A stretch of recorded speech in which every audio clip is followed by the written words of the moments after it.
Vamos falar de economia agora com Malan Gani. Bom dia, Gani. Bom dia, Lívia. Tudo Bom bem? dia a toda a audiência, tudo.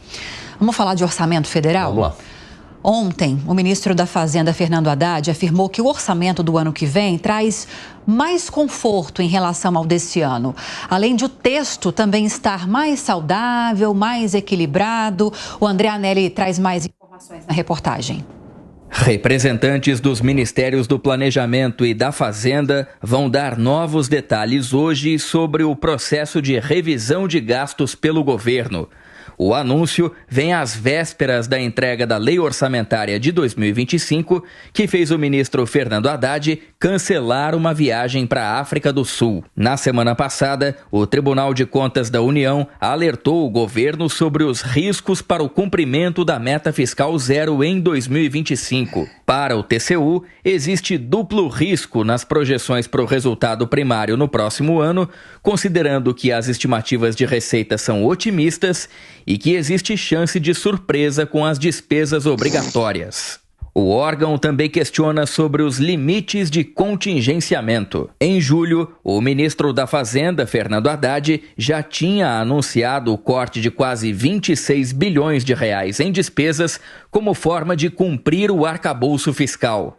Em evento ontem, Haddad disse que o orçamento de 2025 traz mais conforto em relação ao de 2024. Segundo o ministro, o texto está mais saudável e equilibrado. Ainda de acordo com Fernando Haddad, a proposta está bastante ajustada às previsões para a economia no ano que vem, com a projeção de receitas correntes surpreendentes e previsões positivas do ponto de vista da arrecadação. Na última quinta-feira, Haddad antecipou que a proposta do governo para o orçamento de 2025 deve trazer as expectativas de arrecadação com os aumentos nas alíquotas da CSLL, a Contribuição Social sobre o Lucro Líquido, e dos JCP, os juros sobre capital próprio.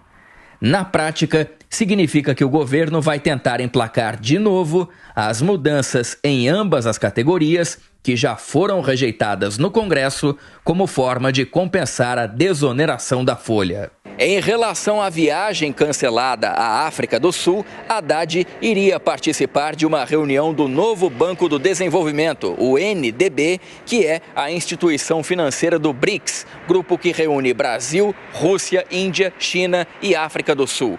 O compromisso teria a participação de Haddad apenas de forma protocolar, sem nenhum tipo de protagonismo, apenas para marcar presença no encontro. De Brasília, André Anelli. A bola está com você, Gani, porque mais cedo a gente conversava com os nossos comentaristas a respeito dessa reportagem e a Amanda trouxe informações a respeito de um relatório do Tribunal de Contas da União preocupante em relação às contas públicas.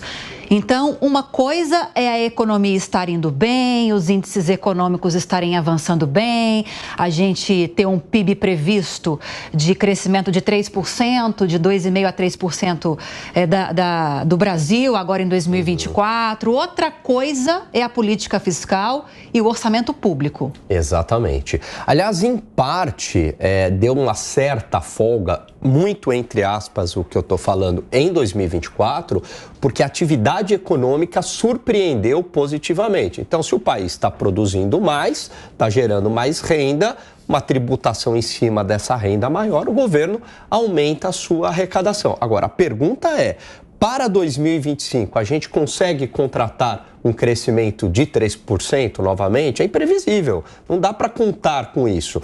E aí que mora o problema. Por quê? Porque se o país não crescer a uma taxa de 3% em 2025, crescer menos, crescer 1% ou não crescer, algo do tipo, a despesa ela é crescente. E esse que é o grande problema que o TCU aponta. São as despesas estruturais crescentes. Aquela despesa que você precisa de uma reforma constitucional para conseguir estancar essa sangria, né? Então, você tem algumas vinculações em aposentadorias ao salário mínimo. Então, se o salário mínimo cresce, puxa todas as despesas de folha salarial e de aposentadoria do setor público e do setor privado também, as aposentadorias do INSS, as vinculações de gastos com saúde e educação também, que ingessa o orçamento. Então, há causas estruturais e é por isso que não adianta apenas buscar medidas do lado da arrecadação